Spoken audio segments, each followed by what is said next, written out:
posibilitate. Un copil am și eu nu am.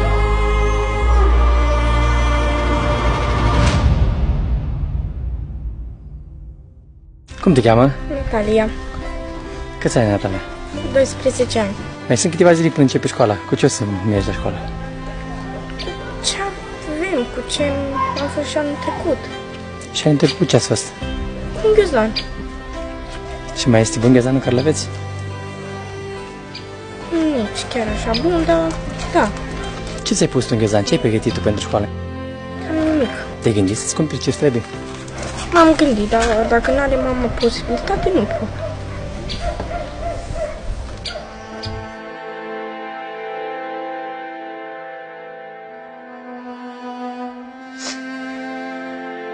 De ce plângi, Natalia?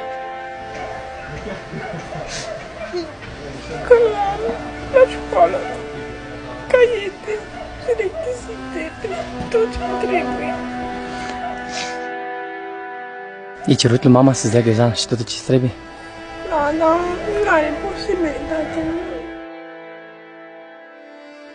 Nu are de unde, nu poate nici, nu are cum să scoată așa de senin ceva.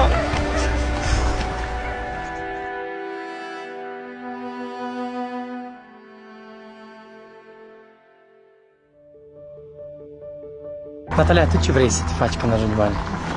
Doamnă profesor, Crezi că ai putea să-ți îndeplinești visul ăsta? da, cu ajutorul Dumnezeu, da. Natalia, au fost momente când ai fost la școală și n-ai avut ce trebuie și au fost copii care te-au batjocorit? Da, Ce spuneau? uite pe asta că e sărac și nu are ce-i trebuie. Ce era în inima ta atunci când spuneau lucrurile astea copiii? Mă simțeam greu, pentru că un copil am și eu nu am.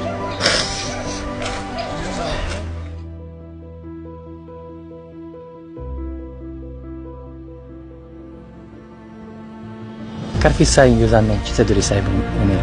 O să avem medică, caiete, culori, un pehar care să fie plin de culori, acorele. Natalia, știi de ce am venit eu azi la voi? De ce? Eu azi am venit ca să vă îndepliniți dorința asta. E o minune.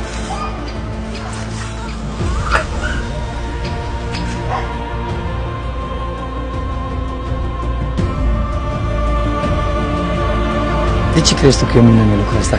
De ce îl vezi ca pe o minune? Pentru că ce mi-am dorit este să am deplinit.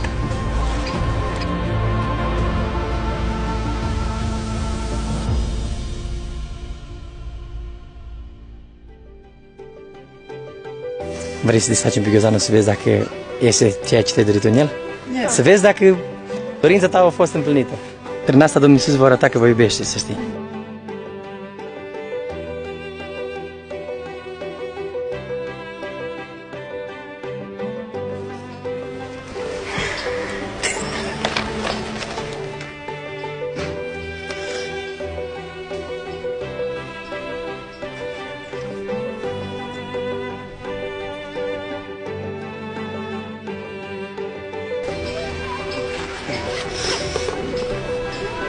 Wow.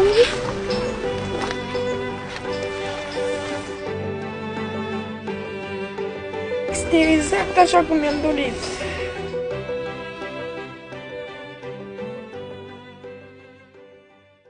Vă mulțumesc foarte mult pentru că mi-ați permit acest gheozdan.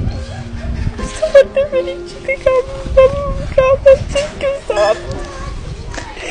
Și mulțumesc lui Dumnezeu că a putut să facă acest gest prin dumneavoastră să ne aduce în gheozdan.